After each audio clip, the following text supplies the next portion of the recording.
मुख्यमंत्री माझी लाडकी बहीण योजनेचा 6वा हप्ता 2100 रुपये खात्यात यायला सुरुवात। काल 25 लाख महिलांच्या खात्यामध्ये पैसे आलेले आहेत। तुम्हाला जर अजूनही मेसेज आला नसेल तर पुढील पैकी 3 प्रॉब्लेम तुमच्या बाबतीत असू शकतील। तुम्हाला मेसेज आला नसेल तर हा व्हिडिओ पूर्ण पहा। दररोज 4 ते 5 जिल्ह्यांमध्ये हे पैसे वाटपाचा कार्यक्रम सुरू झालेला आहे आणि येणाऱ्या 72 तासामध्ये हा कार्यक्रम संपणार आहे।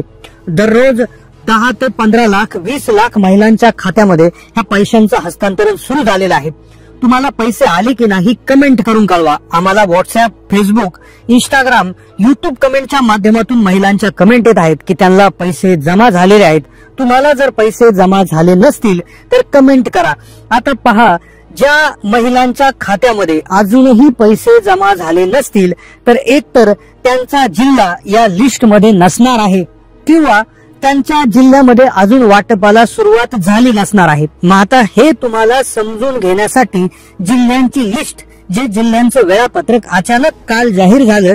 काल 1 डिसेंबर रोजी डिसेंबर महिना सुरू झाला आणि पैसे वाटपाला जे आहे ती सुरुवात होताना दिसली। असंख्य बँक खात्यांमध्ये पैशाचं हस्तांतरण सुरू झालंय, पण बँका ज्या आहेत तर या निवडक बँकांमध्येच पैसे हस्तांतरणाला सुरुवात झालेली आहे।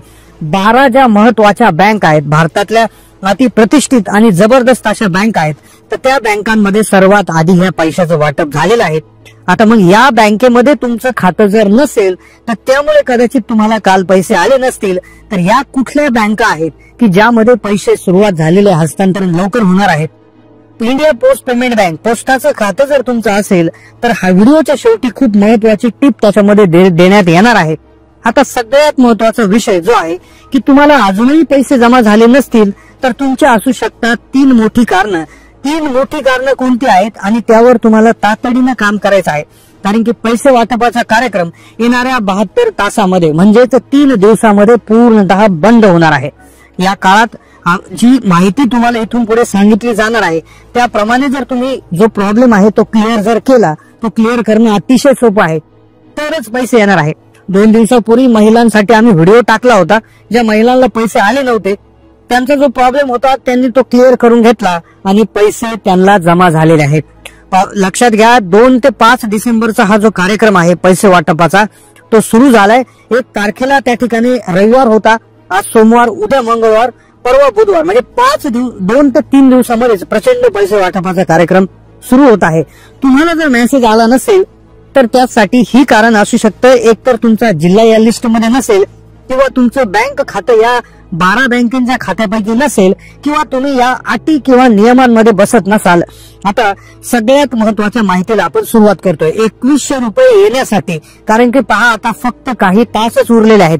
अजूनही तुम्हाला मेसेज आला नसेल तर तुम्हाला हे काम तातडीनं करावं लागेल।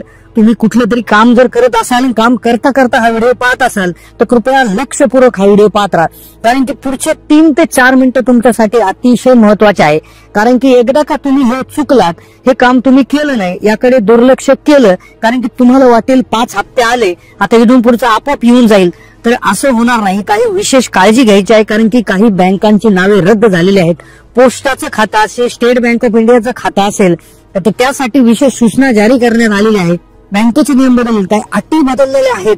काही महिलांना आता पैसे अजिबात मिळणार नाहीयेत, तर नियम समजून घ्या आणि त्या नियमानुसार 1-2 कामं अर्जंट करा। थोडंसं घरातलं काम बाजूला राहू द्या, पण हे काम जर अर्जंट केलं तर तुम्हाला उद्या सकाळी किंवा आज रात्रीच किंवा उद्या पहाटेच मेसेज त्या ठिकाणी येणार आहे। तुम्हाला आतापर्यंत किती पैसे आले आणि तुम्ही कुठल्या जिल्ह्यातून बोलत आहात कमेंट करून कळवा, कारण की कोणत्या जिल्ह्यात काल पैसे आले, कोणत्या जिल्ह्यात आज येणार, कोणत्या जिल्ह्यात उद्या आणि कोणत्या जिल्ह्यात परवा याची लिस्ट, वेळापत्रक देखील व्हिडिओत सांगण्यात येईल। कोणत्या बँकात पैसे येणार सांगण्यात येईल।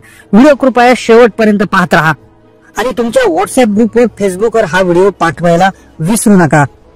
2100 रुपयाची सुरुवात झाली। तुम्हाला मेसेज आला नसेल तर मग कदाचित तुमचा जिल्हा यामध्ये नसेल किंवा तुमचं बँक खातं याप्रमाणे नसेल, कारण की 3 ते 4 नियमावली जी आहे तर त्यानुसार आता पैसे वाटपाला सुरुवात झालेली आहे।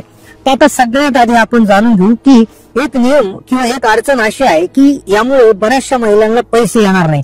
आता हे का पैसे येणार नाही, काय अट आहे, काय त्या ठिकाणी काय अटीमुळे महिलांना अडचण येणार आहे, ती सगळ्यात महत्वाची अट मुख्य अट काय आहे ती एकदा आपण जाणून घेऊ. लगेच कोणत्या जिल्ह्यामध्ये आज पैसे येणार आहेत, काल तुम्हाला पैसे आले नसतील तर त्याचं काय कारण असणार आहे.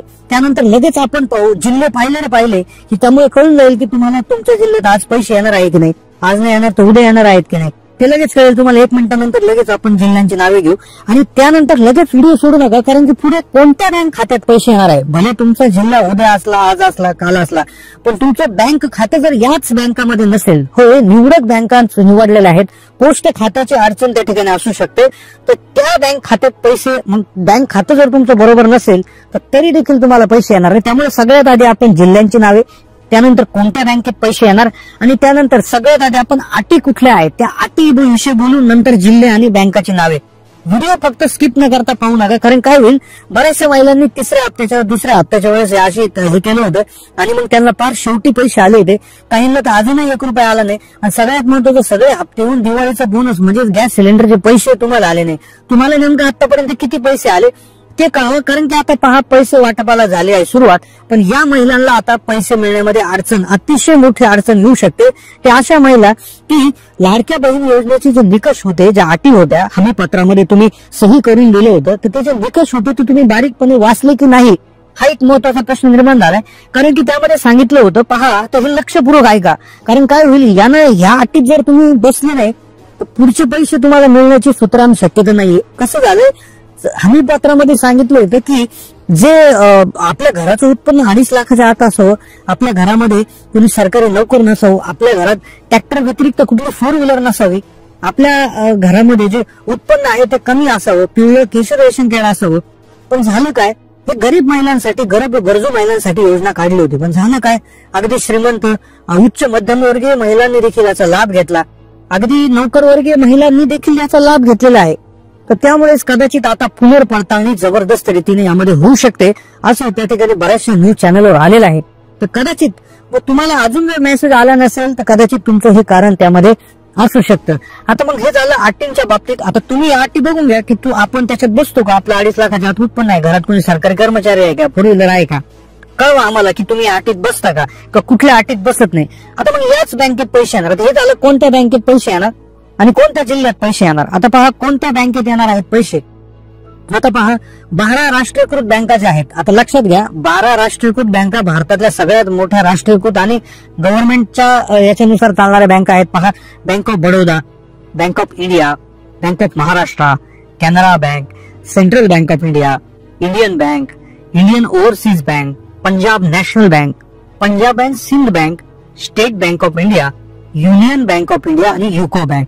ह्या 12 नॅशनलाइज बँका आहेत. होय, या सरकारच्या माध्यमातून जी लिस्ट आहे तर ते नॅशनलाइज बँका आहेत. या व्यतिरिक्त काही प्रायव्हेट बँका आहेत, लक्षात घ्या प्रायव्हेट बँका आहे. आता यापैकी तुमचं कोणत्या बँकेत खातं आहे कमेंट करा. प्रायव्हेट बँक आहे HDFC बँक, ICICI बँक, त्यानंतर पुढे आहे ऍक्सिस बँक, पुढे आहे कोटक महिंद्रा बँक, त्यानंतर इंडसइंड बँक, त्यानंतर IDBI बँक, पुढे आहे येस बँक, IDFC बँक, त्यानंतर AU स्मॉल फायनान्स बँक आणि फेडरल बँक. तर या प्रायव्हेट बँक्स आहेत. तर ह्या आपण जी इथे लिस्ट घेतली आहे तर या टॉप बँक आहेत, म्हणजे भारतातल्या सगळ्यात मोठ्या आणि अगदी नावाजलेल्या बँकांची नावे आपण या ठिकाणी इथे घेतलेली आहे. आता लक्षात घ्या, तुमचं यापैकी कुठल्या बँकेत खातं आहे किंवा दुसऱ्या कुठल्या बँकेत खातं आहे कमेंट करून कळवा. तुम्हाला आतापर्यंत किती हप्ते जमा झाले तेही कळवा, 21 रुपये आले की नाही तेही कळवा.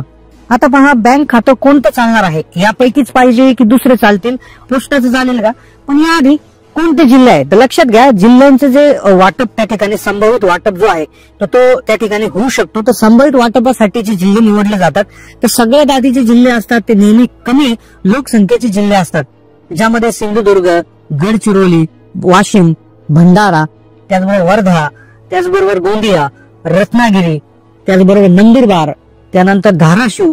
तर अशा प्रकारचे जे जिल्हे आहेत कमी लोकसंख्येचे ते आधी त्या ठिकाणी घेतले जातात आणि त्यानंतर जास्त लोकसंख्येचे जिल्हे आणि त्यानंतर अजून जास्त लोकसंख्येचे जिल्हे. पण आता पहा, वाटपाला सुरुवात त्या ठिकाणी होताना दिसत आहे, सूत्रांकडून माहिती आलेली आहे.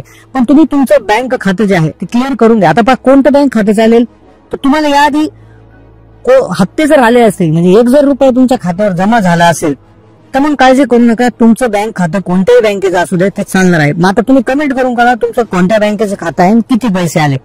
कोणत्या बँकेचा असू द्या, 1 जर रुपये तुमच्या खात्यावर आतापर्यंत जमा झाला असेल तर बँकेच्या बाबतीत तुम्हाला काळजी करण्याची गरज नाही. पैसे जेव्हा येतील तेव्हा येऊन जातील, काळजी करू नका.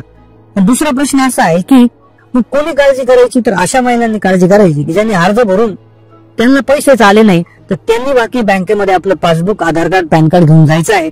बँक मॅनेजरशी बोलायचं आहे की काही प्रॉब्लेम आहे का, बँक खात्याशी काही इश्यू झालेला आहे का, ते एकदा त्यांच्याशी क्लिअर करून घ्यायचंय. त्यांचा प्रॉब्लेम त्यामध्ये असू शकतो.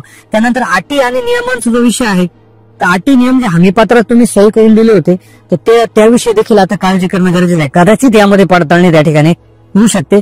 पुढचा प्रश्न, पैसे कसे चेक करायचे, आलेले पैसे कसे चेक करायचे. तर पहा, तुमची जी बँक आहे त्या बँक पासबुकच्या पाठीमागे एक नंबर दिलेला असतो, मिस कॉल नंबर. तर त्या मिस कॉल नंबरला त्या ठिकाणी तुम्ही कॉल करून घ्यायचा आहे आणि एक मिस कॉल लिहून तुम्ही तुमचं त्या ठिकाणी बॅलन्स चेक करू शकता, पैसे आले की नाही हेही चेक करू शकता. तर अशा प्रकारे ही अतिशय महत्वाची अपडेट देण्यासाठी आपण अर्जंट त्या ठिकाणी व्हिडिओ बनवला होता. अशाच नवनवीन माहितीपूर्ण व्हिडिओसाठी चॅनलला नक्की सबस्क्राईब करून ठेवा. जास्तीत जास्त माता भगिनीला हा व्हिडिओ शेअर करायला विसरू नका. धन्यवाद.